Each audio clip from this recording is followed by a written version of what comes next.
Hello, everybody. Welcome to the Boss Body Podcast.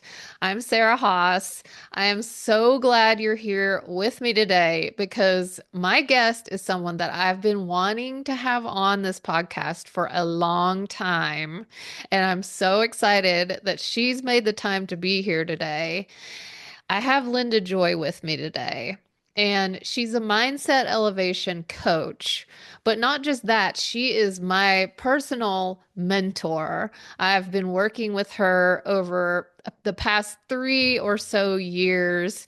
She is an amazing woman. She has an incredible story, and she has greatly impacted my life. And I brought her on because I want her to talk about her journey. And well, we'll get to that in a minute. We'll get to that in a minute. She has some amazing stuff to share. Let me tell you a little bit about her. First of all, she is the publisher of Aspire magazine. She has also, over the past 2 decades, she's held private circles, workshops, and transformational women's events. And not only that, she's the creator of Inspired Living University, which is an online community and curriculum for women that supports them to dive deeper into their transformational journey. And that's what I wanted her to come on today to talk about is her own personal journey. So, Linda, I'm so excited to have you and thank you so much for being here. I wouldn't want to be anywhere else, my friend. You know, I love the work you're doing in the world. And I think this is such an important topic. And of course, that's why I said yes, right? It's all about finding time for ourselves in the busyness of life. Whether you're an entrepreneur like me or not, or just a busy woman, we can forget to take care of ourselves. So I'm excited to talk about the mindset strategies about that, my own personal shift of learning to fully take care of myself. And Yeah. wherever else this conversation goes. Awesome. Yes. So, as I alluded to, you're a pretty busy woman. You're an entrepreneur. You manage several different brands. You have a lot of irons in the fire, but not just in business, but also in your life. You are a wife, you're a mother, you're a grandmother.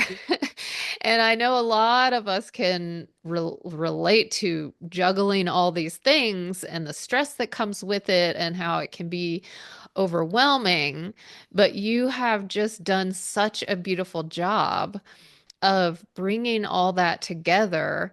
And not only that, but magnifying that message out to other women in the world. So I would love for you to just share a little bit about your personal journey and where you came from versus now where you are.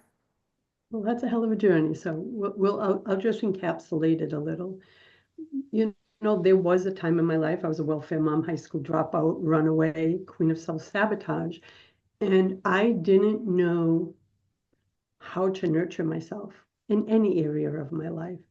I, from my wounds, was going 100 miles an hour, trying to chase, strive, prove myself, thinking that my worth was out there by my accomplishments. And, you know, I got off welfare in 89 and opened a business in 1992 with no experience. And I'd like to say I was in balance and had learned my lessons, but I didn't. I was working 14-hour days, pushing, chasing, striving in that business. And that's when a lot of health issues came up, mini stroke at 40. And I'm like, I'm 62 now for reference. All these signs and my body was giving me, but I still wasn't listening. I went deep into emotional and spiritual healing, thinking, okay, those are the two most important aspects, right? And my poor body would get dragged along for for the journey, but I wasn't truly connected with it. And the reason I'm talking about success as well as my journey with my body is for me, they were like this. I see that my chasing, striving, pushing was just another way that I was disconnected from my body, from the truth of who I am, from my worth. And that dark night of the soul with a TIA at 40 years old and them, trying to figure out what it was. I remember just laying on the couch for 3 months. I wasn't allowed to do much else. And hearing If you don't listen now, you never will to your body. And listen, it hasn't been an easy journey for me. Healing my relationship with my physical body and its needs, I'm still working on. And I'll share the before and after when Sarah and I continue. My emotional, spiritual health was number one. So, everyone that knows me knows I'm very intuitive, etc. But a big key moment for me is when I discovered that I wanted, desired, deserved more spaciousness in my life, that I wanted to let go of the mindset that said my worth is out there based on how much I make, what kind of awards I win. And yes, I won lots of awards, but I never even embodied them. I was going, next, next. I couldn't even enjoy those little moments. That's a woman out of balance. That was Linda out of balance. And I have committed, especially, see, the last 10 years of reconnecting with my body. And then about 3 years ago, this amazing goddess came into my life. And I started working with Miss Sarah here. And it has been such a beautiful journey to realizing I need to nourish my physical body. And I get emotional about this because I talk to so many women as much as I nourish my emotional and spiritual health. I was flipped. For someone listening right now, maybe you nurture your physical body, but don't nurture your mindset. Don't nurture your spiritual side. We all have our little struggle. And my work with Sarah has really changed that. Many of you see me in her programs and in her groups. Um, I want that for all women. And the other thing I want to talk about is that mindset of we deserve the spaciousness. We are not our labels. And when Sarah asked me to come on and say, Lynn, can you talk about you are my prime client? And I go, why? And she said, because you're as busy as anyone I know, and you are still nurturing, loving, taking care of yourself, nurturing a global community, plus your clients, and you have so much time off. And when she repeated that to me, I'm like, girl, you remember the commercial? You've come a long way, baby. That's what it feels like. And I want that for every woman to remember her worth. Remember that when you nourish your body, mind, and spirit, you have so much more to give. And then you become in alignment with what you desire. And so I'm grateful to be here to have this conversation because, ladies, if you're busy, I get you. And if you don't take time to nourish your body, I like to say, and it's an old saying, where will your soul live? And that's what keeps me on this path with Sarah is if I got to nourish this physical vessel so that my emotions and spirit have a home. So Yeah. I think it's so important that so many of us are at the end of our long to-do list, and I get it. That was me. And now, most of the time, I'm not perfect because sometimes I get on big projects.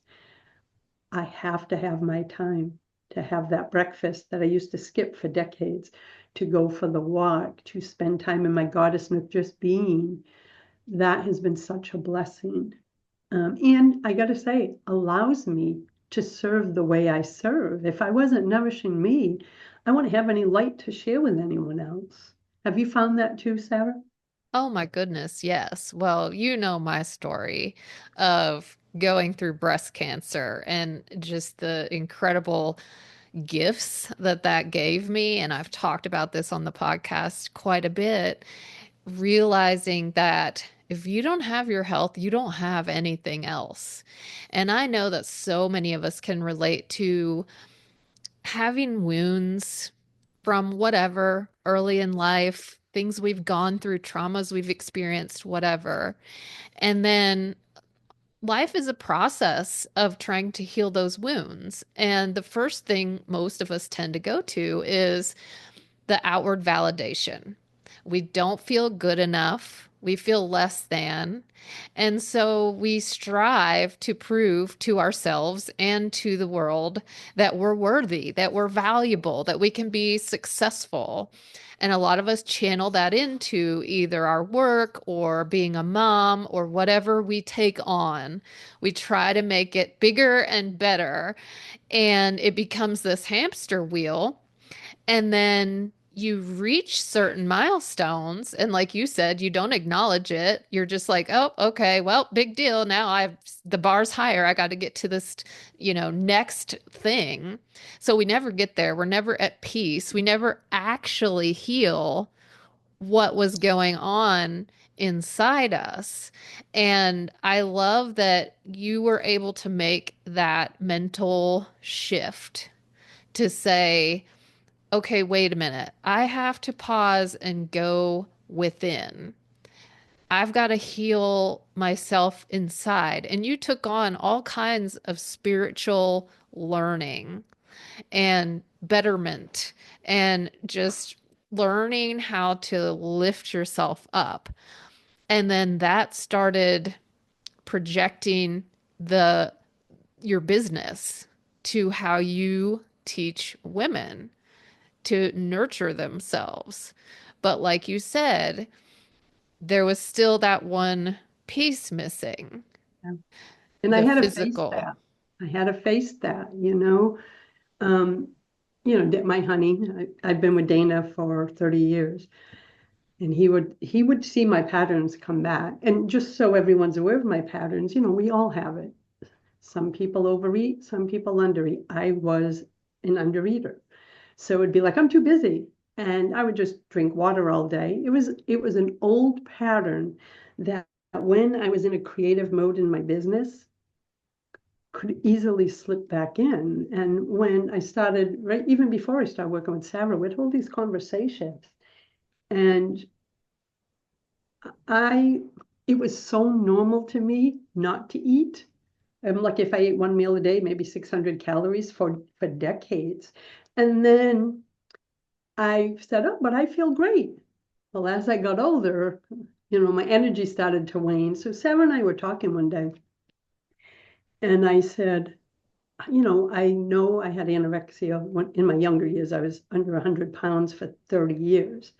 And I remember saying, I think there's an old story way underneath, not up here. It's never something I said to myself of, I don't have time to eat, or I don't want to eat. That's the one.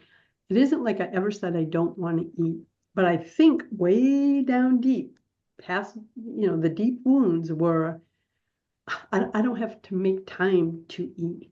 So really, I wasn't nourishing my body. And then when I said yes to Sarah, I go, you know what? I have overcome being on welfare, domestic violence, everything you can think of, I have lived through. And I go, this damn thing is not going to be the one thing that I do not rise above, which is my relationship with food, with nourishing my physical body. And the most amazing thing, we could talk about that later, is I started following, Sarah's guidance in her program. And guess what? I was eating so much. My energy was back. And all those fears of, if I eat, this will happen. There was a deep wound healed for me to say that nourishing can be sacred. It can be a ritual. It can be a spiritual experience. And that's what I had to make it for myself.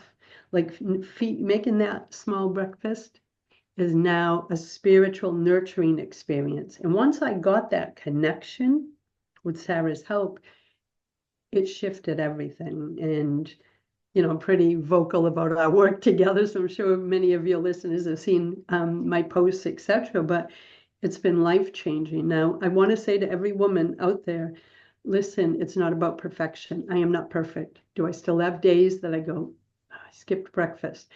But in the past, I'd beat myself up, continue the same pattern. Now I just go, give yourself grace. Here's your lunch. Instead of, I recalibrate in the moment. So it isn't about perfection, ladies. It's about honoring yourself. And so the funny part is, Sarah, for what, almost 30 years, because I've been an entrepreneur since I opened that business, 33 years. It's always been about empowering other women to see their worth, their value. And I can say I saw that in me all these years. I did my inner work so I could mirror it and hold space for others. But there was that one thing. And I'm so grateful that you came into my life to help me heal that residual layer, because I have some big things coming for women in the next year or two. And I want to be at my full energy, my full vitality, my full frequency. And I'm excited. I'm excited. And just to have Dana mirror it back of seeing the shifts and changes in my relationship with food, as well as that physical nourishment. And even, ladies, even movement for me was off the table. So when I say I was emotional, spiritual, 100% in, my physical, nurturing my body with food and movement, was not there for many years. And I'm sure many of you can relate. You're not alone. I just want you to know that. And it is possible to shift it. I've done it. And I'm just grateful. My doctor's very happy with Sarah too. I was there Yes. yesterday, so it's so funny. So going back to your past with your disordered eating and those kinds of things, a lot of the women listening have had different experiences, some under eating, some overeating. And the thing is, it's all relatable back. It's the same issue, just manifesting in a different way. Most of the women who come to me struggle with the overeating, the emotional eating, the eating to fill themselves up or to comfort themselves, make themselves feel better. But the deeper core issue is the same. It's not nurturing yourself and not caring for yourself. And that's what you were experiencing because of we all have to survive, right? We all have to survive life, our early years, our teen years, especially, and then beyond. And we do that in different ways. Some people undereat, some people overeat, some people shop, some people drink. There are all kinds of ways that we try to make ourselves feel better. And that was a really big revelation for you when you started doing that inner work. And it's a journey. We do the inner work and then we keep putting one step in front of the other. And that's what brought you to the next step, which was, wait, I'm not honoring my body. Like I'm honoring my soul, my spirit, but this piece still, I'm still disconnected from this piece. And I think a lot of women can relate to that. Yeah, and I think one of the parts as you were speaking for me was I didn't take time. I love that word nourish, because your body needs nourishment. It doesn't just need the junk. But my pattern was, even though most of the time I just wouldn't eat, when I did, instead of creating something that would nourish my body, what did I do, ladies? And I know you can relate to this. I go grab two pieces of my favorite bread and slather it with butter. So I was carbs, sugar, which I know now was just because my body was screaming for energy.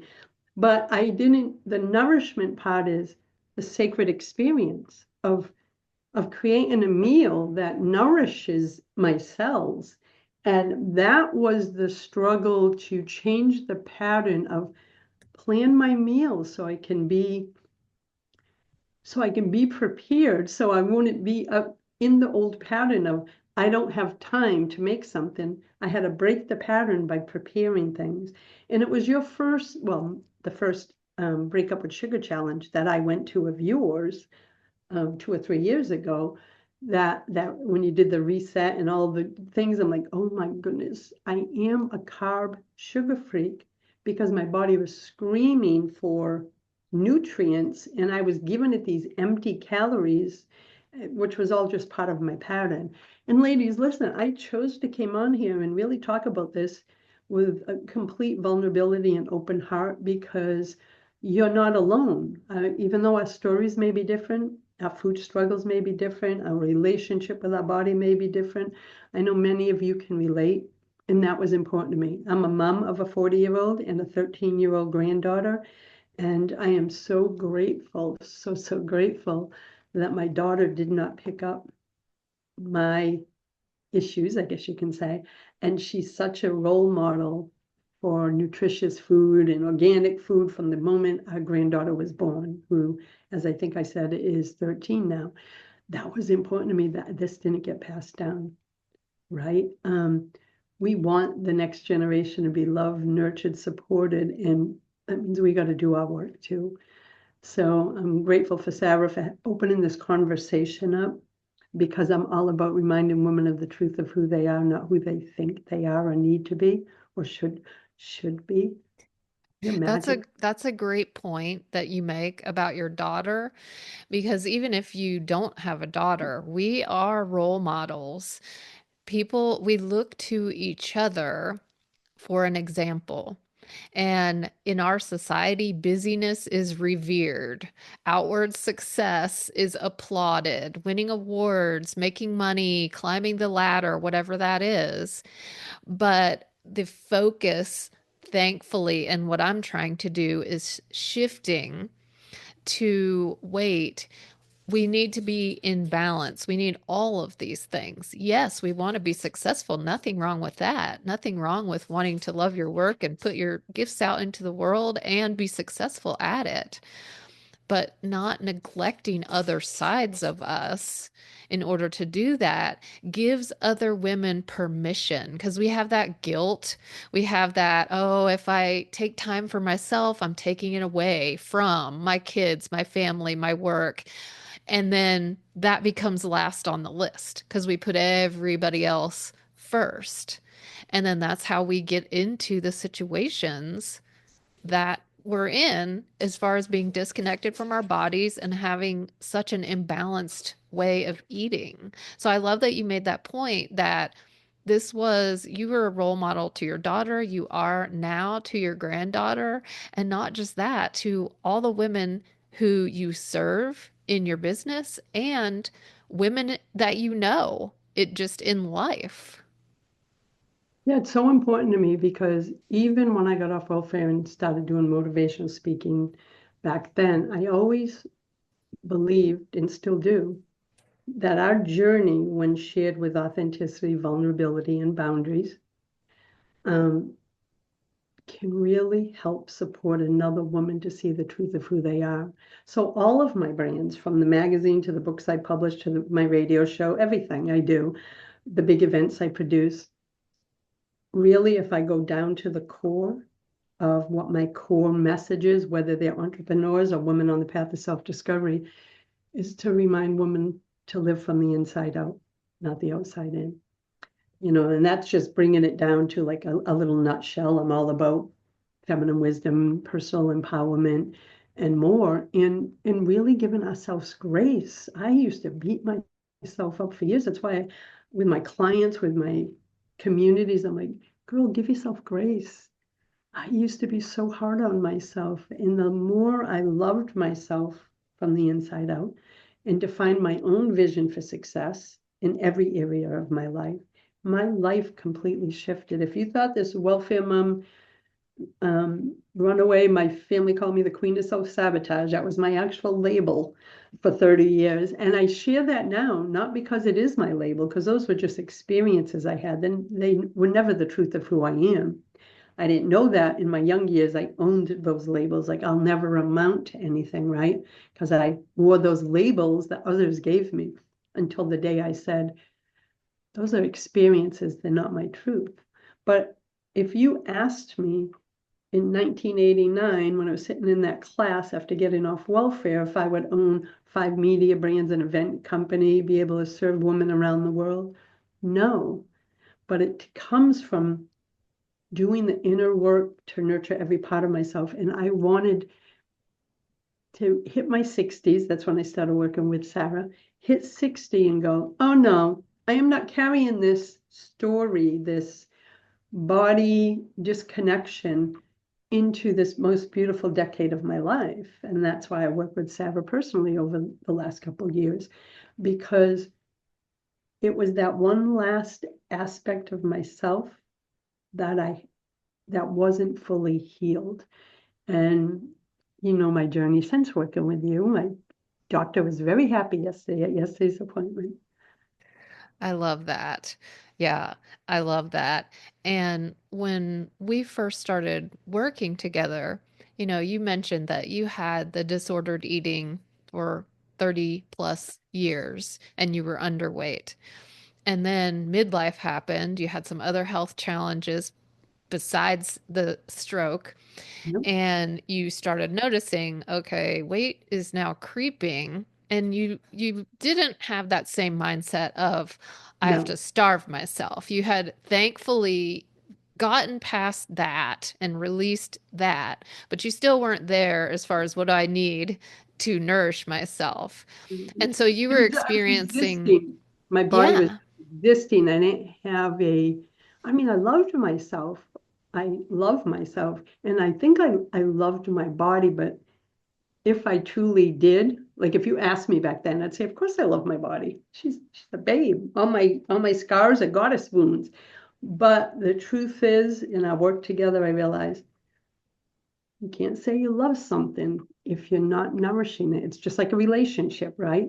It So that's when I realized, there's some stuff here. Yeah, the number on the scale no longer bothers me. I'm cool with the number on the scale. Even I don't do the comparison most of the time of so I feel good about that. But yeah, that was an important part of understanding that you can't just say you love your body. Your body has to feel that you love it. And I do want to share one thing of how I know I've come the journey, even right before I met you for our private work together, is I had emergency surgery in 2021. And never once I can say, and this is how I knew my relationship with my body had already come to a great healing place, but now I had to heal the part regarding food. Is when I came out of that, without going into details, lots of big scars. And never once did I look at those scars, those wounds that saved my life, and judge my body for them, not once. I remember going, oh, baby, look at this goddess wound healing. Like I thanked my body that I was still here. And I can remember the epiphany of, oh my goodness, 25 years ago, I couldn't have said that to my body. And even my surgeon was like, you're healing so fast. I go, baby, I talked to these wounds, right? And so I knew I had done so much inner healing with loving my body, but that last aspect of nourishing my body, that's why I turned to Sarah. I'm like, okay, we got this. We're going to do this, and it's been life changing. So, if you had one piece of advice for the women out here who are listening, who can relate with your story, who have a struggled relationship with food, with their bodies, and they're sort of on the verge of making a change, they don't really know exactly where to go or how to get started because there's a lot of confusion. We've had all these diets over the years and all this deprivation and starvation and punishing our bodies. So, if you could give us one piece of advice for shifting that and how to get started, what would you say? Number one thing I'd say is don't do what I did. I would tell myself for 30 freaking years that I could do it myself. And for 30 years, I had the same struggle, same results, same everything. Reach out for support. I couldn't have done this without Sarah's help. I tried for 30 years. I couldn't move past those blocks, those stories, that journey with food. And so I will ask you this for those who are listening. If you know this truth, that if you keep doing what you've always done, as I did, you will keep getting what you've always got. what a gift you would give yourself to say, I'm done trying to do it on my own. I am worthy. This is the part for me that I had to get to before I started working with Sarah. And it was, I am worthy of support. Without our physical body being in its best health, I can't make the impact I want to make in the world, the connections with my family. So that is my number one thing. You are worthy of support. Reach out to Sarah, reach out to make changes in your life. Don't keep trying to push through. It's not working. Because if it was working, you could do it on your own, you wouldn't still be stuck, just like me. I finally hit that wall and said, you know what? Why am I not giving myself this gift? So I healed that old story. And now it's been life changing. And I got to be honest, because she changed my life so much, I'm always sending people to Sarah because it is not about restriction. It is not about dieting. And for someone that has my background, that was critical. That was critical. The one thing I just got to give this feedback to you that has really helped me with food is your one strategy that I know I invite you to talk about a lot, but it was life changing for me is it's not about restriction, Linda. It's about what you can add into your diet. I still remember the day she said that to me because we were taught restriction, right? Don't do this and give up that food group and all that. And then you feel like this all the time, like you're failing. And I still remember that when we were in a private session, she said those words to me. It was like angel harps and music went off. And I'm like, oh my God, that felt healing to me. That felt like a big yes to me because I have a history of restricting. The last thing I want is someone telling me what we can't have. And I just wanted to mirror that back to you, Sarah. I know I've said it personally, but I think that's a big thing. There's a lot of compassion, self-compassion in how you guide your clients, but also compassion from you. You know, I see it within the group. Someone says, oh, I went to the birthday party and had a small slice of cake. And you were like, yeah, go girl.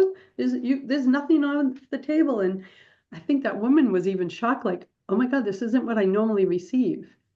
It was beautiful. And I just wanted to mirror that back to you because that was a really important moment for me in our work together. Thank you so, so much. I can't thank you enough for being on and for being so open and vulnerable and sharing your story. I know this is resonating with so many women that are listening. And if you are hearing this right now and you can really relate to this story and you are sick and tired of trying to do this on your own, I have a really amazing invitation for you. Enrollment is open right now for my 4-week live group coaching program called Menopause Metabolism Makeover. And this is perfect for you if you're in that midlife menopause and beyond stage and you're experiencing some changes in your weight, in your body. You're ready to make a change and make your second half so much better. You're sick of dieting. You're sick of all these fads. You just want to live healthy. You just want to be vibrant. You just want to feel good in your body. I invite you to check that out. We start March 11th, and I'm going to put the link in the show notes so that you can go and hear all about it. I want to thank Linda for being here and just helping helping women change their mindsets about themselves, their relationship with food, their relationship with their bodies, and all the amazing work that you do. Thank you, my friend. Thanks for being such a blessing in my life too. Absolutely. And thank you so much, everybody who's listening. It's such an honor to be a part of your journey to health, mind, body, and spirit. And I love being able to have guests on that can inspire you and help you figure out what your next step is. So thank you so much for being here, and I'll see you next time.